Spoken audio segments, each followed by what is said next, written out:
Bapak Presiden yang kami muliakan, Bapak Wakil Presiden, Bapak-Bapak, Ibu-Ibu, lagi sekalian. Assalamualaikum warahmatullahi wabarakatuh. Malam ini kita berkumpul untuk saling mengingatkan tentang turunnya Al-Quran, atau lebih tepat dikatakan hadirnya Al-Quran di pesada ini.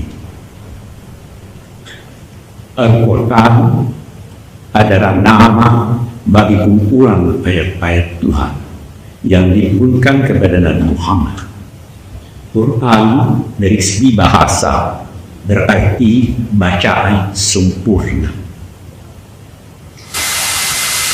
Kesempurnaan Al-Quran dibuktikan dalam banyak hal, antara lain diatur tata cara membaca sehingga lahir disiplin ilmu yang bernama ilmu tajwid, dibaca oleh mereka yang mengerti artinya dan yang tidak mengerti artinya. Dan anehnya, ketika diperlombakan antar bangsa, yang paling pandai membacanya adalah yang bukan bahasa ibunya. Al-Quran sangat banyak bukti-bukti kesempurnaannya. Dihitung kata-katanya, dan ternyata kata-katanya sangat seimbang. Kata yaum, hari, terulang 365 kali, sama dengan setahun. Bulan hanya terulang 12 kali. Hari-hari dalam bentuk jamak hanya terulang 30 kali. Padahal Al-Quran seringkali turun mendadak tanpa Nabi menantinya. Seimbang kata-katanya, panas sama jumlahnya dengan dingin, iman sama jumlahnya dengan kufur, as-salihat, kebajikan, sama jumlahnya dengan keburukan. Dampak dari suatu kata seimbang pula. Banyak sekali bukti-bukti bahwa ini tidak mungkin ciptaan manusia. Apalagi Al-Quran menantang, dan tantangannya sampai saat ini.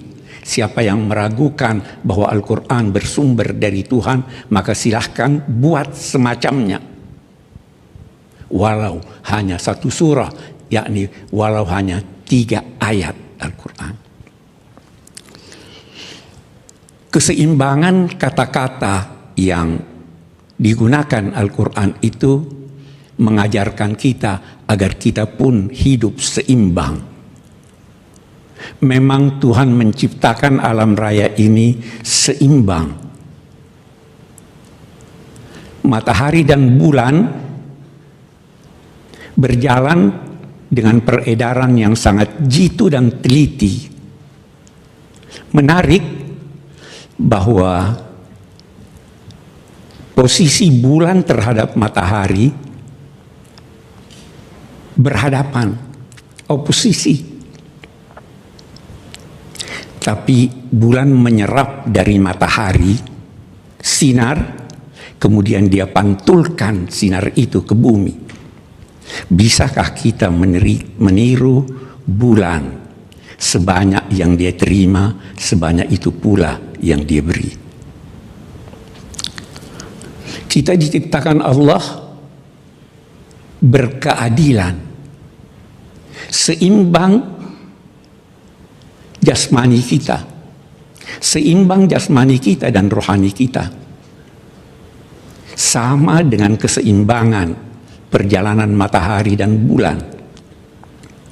Itu semua dimaksudkan untuk menunjukkan bahwa hidup hendaknya hidup yang seimbang. seimbang jasmani dan rohani, seimbang dunia dan akhirat, dan seimbang segala sesuatu. Menarik bahwa Al-Quran dalam memilih kata-katanya sangat teliti. Ketelitian yang dapat melahirkan aneka makna. Saya ingin memberi contoh ketika Allah berbicara tentang kewajiban puasa. Dinyatakannya, "Faman syahida minkum syahra falyasumhu." Penggalan ayat ini mengandung paling tidak dua makna. Yang pertama, siapa di antara kamu yang hadir di tempat domisilinya dan dia melihat bulan, maka hendaklah dia berpuasa. Makna kedua, siapa yang di antara kamu yang menyaksikan bulan dengan pengetahuannya, maka hendaklah dia berpuasa. Yang satu difahami dalam arti melihat bulan dengan mata kepala, yang satu lagi melihat bulan dengan pengetahuan. Dua-duanya benar, walau berbeda. Allah ingin mengajarkan kita bahwa perbedaan itu adalah suatu keniscayaan, tetapi perbedaan tidak perlu menimbulkan pertentangan. Kalau kemarin kita berbeda dalam berpuasa, terbuka kemungkinan yang tidak kecil kita pun akan berbeda dalam berlebaran, tapi perbedaan sama sekali tidak menimbulkan pertentangan. Perbedaan yang dikehendaki Al-Quran itu adalah sama dengan falsafat bangsa kita, Bhinneka Tunggal Ika. Bapak-bapak dan saudara-saudara sekalian, banyak sekali yang dapat kita kemukakan yang berkaitan dengan nuzulul Quran. Salah satu di antaranya yang saya ingin garis bawahi bahwa Al-Quran turun pada malam Lailatul Qadar. Lailatul Qadar dilukiskan dengan salamun hiya hatta matla'il fajr. Salam, damai, sampai fajar. Yang dimaksud dengan fajar adalah fajar kehidupan kita di hari kemudian. Apa artinya kalau damai itu hanya sampai fajar hari ini? Fajar adalah sampai kehidupan kita nanti. Kita ingin mewujudkan Al-Quran, memahaminya, yang mengantar kita kepada kedamaian itu. Al-Quran yang diturunkan itu menjadi pedoman hidup bagi setiap kita, dan dia hendaknya menjadi pangkalan tempat bertolak serta pelabuhan tempat bersau. Al-Quran Al-Karim yang diturunkan ini bertujuan memberi petunjuk untuk umat manusia. Bisa saja Al-Quran itu kita fahami hari ini dengan pemahaman sesuai dengan perkembangan masa kita, difahami oleh masyarakat masa lalu sesuai dengan perkembangan mereka, dan bisa saja difahami oleh masyarakat akan datang dengan pemahaman dan sesuai dengan perkembangan mereka. Di situ salah satu keistimewaan Al-Quran. Bapak-bapak, ibu-ibu, dan saudara-saudara sekalian, kemudian izinkan saya menggarisbawahi tentang makna salam, damai itu. Allah Subhanahu wa Ta'ala mewajibkan kita mewujudkan kedamaian. Kedamaian bermula dari jiwa kita. Kedamaian yang dari jiwa ini keluar ke tengah masyarakat kita, ke tengah masyarakat dunia. Kedamaian adalah dambaan semua manusia, dambaan semua agama. Sedemikian penting kedamaian ini sampai-sampai Al-Quran menyatakan apabila musuh mengajak kamu untuk berdamai, maka terimalah perdamaian itu. Kalau kamu khawatir mereka menipu kamu, maka jangan hiraukan, Allah akan bersama kamu. Itu tanda bahwa kedamaian, perdamaian adalah dambaan Al-Quran. Dan itu sebabnya dia diturunkan pada malam Lailatul Qadar yang penuh dengan kedamaian itu. Kedamaian adalah perantara antara cinta dan benci. Dia bukan cinta, tapi bukan benci. Karena itu, ucapan salam hendaknya diberikan sabda Nabi kepada yang Anda kenal maupun tidak kenal. Karena semua membutuhkan kedamaian, semua membutuhkan kasih sayang. Bahkan menurut Al-Quran, yang berbuat jahil terhadap Anda, ucapkan padanya salama. Idza khatabahumul jahiluna qalu salama. Damai adalah bandaan. Menarik bahwa oleh Al-Quran dinyatakan yahdi bihillahu manittaba'a ridwanahu subulas salam wa yahdihim ila siratim mustaqim. Melalui Al-Quran Allah memberi petunjuk ke jalan-jalan kedamaian. Jalan kedamaian banyak. Lalu dari jalan-jalan kedamaian itu semua diantar menuju as-siratal mustaqim, jalan lebar yang luas. Kita bisa berkelompok-kelompok. Allah tidak melarang kita berkelompok. Yang dilarangnya berkelompok dan berpecah belah. Wala takunu kalladzina tafarraqu wakhtalafu. Kelompok-kelompok bisa melahirkan perlombaan. Allah menjanjikan yang mengikuti jalan-jalan kedamaian akan diantar oleh Allah menuju as-siratal mustaqim. Siratal mustaqim itu adalah jalan lebar yang lurus, jalan tol. Kalau Anda mengikuti jalan damai, Anda diantar Tuhan ke jalan tol, jalan bebas hambatan, jalan yang lebar. Semua dapat berjalan di sana tanpa senggol-menyenggol, karena semua bertujuan yang sama. Itu Al-Quran yang diajarkan dan diperintahkan kepada kita untuk melaksanakan tuntunan-tuntunannya. Bapak-bapak, ibu-ibu, dan saudara-saudara sekalian, kita dalam hidup ini pasti mengalami pasang surut. Pasti ada ujian-ujian yang kita hadapi. Ujian itu berat. Bapak Presiden, semakin tinggi kedudukan seseorang, semakin berat ujiannya.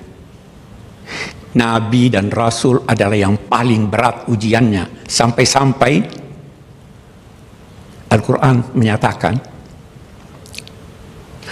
afahasibtum an tadkhulul jannah wa lam ya'tikum mathalul ladzina khalaw min qablikum massathumul ba'sa'u wad-dharra'u wa zulzilu hatta yaqula ar-rasulu wal ladzina amanu ma'ahu mata nasrullah. Apakah kamu mengira kamu akan masuk surga tanpa diuji? Pasti ada ujian. Rasul-rasul dan umat-umat beriman sebelum ini telah digoncang, diuji dengan berbagai ujian. Sampai-sampai Rasul berdoa pada Tuhan, ya Allah, kapan datangnya kemenangan ini? Yakinlah bahwa kemenangan pasti datang. Kita hidup dengan ujian. Demikian tuntunan Al-Quran. Hadirin sekalian, dalam konteks perbedaan itu, pasti dalam perbedaan dituntut pengorbanan. Rasul Shallallahu Alaihi Wasallam dalam perjanjian Hudaybiyah, demi mencapai perdamaian, beliau bersedia menghapus 7 kata dari rencana naskah perjanjian. 7 kata yang sangat penting. Bismillahirrahmanirrahim. Oleh kaum musyrik hapus ini. Kami tidak kenal Ar-Rahman dan Rahim. Muhammad Rasulullah, kami tidak akui engkau Rasulullah. Rasul bersedia menghapus 7 kata itu. 7 kata yang serupa itulah yang pernah dihapus oleh pendiri bangsa ini dari naskah Piagam Jakarta. Melaksanakan syariat Islam bagi pemeluk-pemeluknya. Kita hapus demi perdamaian. Kita hapus demi persatuan. Itulah tuntunan Al-Quran yang diajarkan kepada kita. Bapak-bapak, ibu-ibu, dan saudara-saudara sekalian, kalau kita berkata perdamaian, perlu diingat bahwa kita ingin damai, tapi kita tidak ingin mengorbankan keadilan. Kita ingin damai, tetapi keadilan pun hendaknya kita tegakkan. Dan ketika menegakkan keadilan, Al-Quran berpesan, jangan sampai kebencianmu kepada satu kaum menjadikan engkau tidak berlaku adil. Bapak-bapak, ibu-ibu, saudara-saudara sekalian, banyak definisi keadilan. Menempatkan segala sesuatu pada tempatnya. Memberikan pemilik hak-haknya dengan cara yang terbaik dan tercepat. Dan ada lagi satu, ketika Plato berdiskusi dengan filosof-filosof pada masanya, ada yang memberi definisi keadilan. Katanya, keadilan adalah keberpihakan kepada yang kuat. Plato tidak setuju. Tapi sebahagian ulama Islam setuju. Hanya bapak-bapak, ibu-ibu sekalian, persetujuannya dikaitkan dengan sambutan Sayyidina Abu Bakar waktu pelantikan beliau sebagai pemimpin umat Islam. Sambutannya berkata demikian, singkatnya, saya bukan orang yang terbaik di antara kamu. Kalau saya benar, bantu saya. Kalau saya keliru, luruskan saya. Baru dia katakan, yang kuat di antara kamu lemah di sisiku, sampai aku mencabut hak orang lain yang diambilnya. Yang lemah kuat di sisiku, sampai aku mengembalikan haknya kepadanya yang diambil oleh yang kamu namai kuat. Bapak Presiden, kalau ini kita terapkan, keadilan dan kedamaian akan tercapai. Niat Bapak untuk memberantas korupsi dapat dilakukan dengan adil melalui pemahaman Sayyidina Abu Bakar.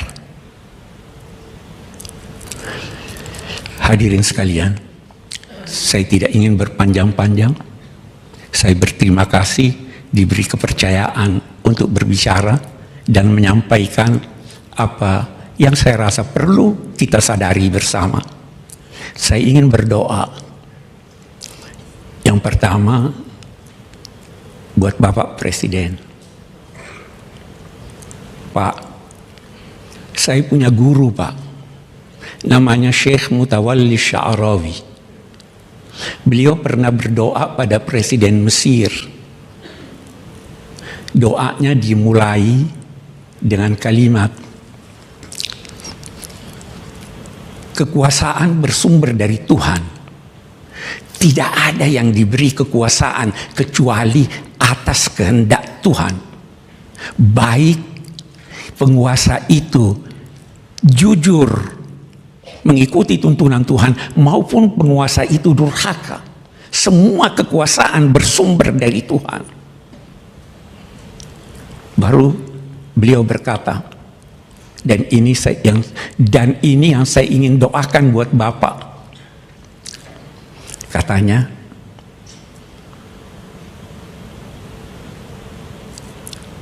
saya tidak tahu, boleh jadi kita tidak akan bertemu lagi. Saya hanya bisa berdoa, Kalau yang mulia adalah takdir kami rakyat, dalam arti Tuhan mentakdirkan yang mulia untuk melakukan kegiatan yang mensejahterakan rakyat, maka kami berdoa semoga kami dapat membantu Bapak. Tapi kalau Bapak, kalau yang mulia katanya adalah menjabat jabatan ini karena takdir yang mulia untuk membantu menegakkan keadilan dan perdamaian, maka kami akan berdoa semoga yang mulia dibantu Tuhan dan kami akan ikut membantu. Itu doa kami kepada Bapak. Dan Bapak-bapak sekalian, mari kita berdoa bersama doa yang singkat yang diajarkan oleh Nabi, yang dibaca oleh Nabi setiap habis salat. Allahumma antas salam wa minkas salam wa ilaika ya'udus salam ahyina rabbana bis salam wa adkhilna al jannata daraka daras salam. Ya Allah, Engkaulah yang maha damai, darimu bersumber kedamaian, kepadamu kembali kedamaian. Ya Allah, hidupkanlah kami dalam kedamaian dan masukkanlah kami kelak di surgamu, surga yang penuh dengan kedamaian, wahai Tuhan penyandang kemuliaan dan keagungan. Amin, amin, amin. Ya Rabbal Alamin. Wassalamualaikum warahmatullahi wabarakatuh.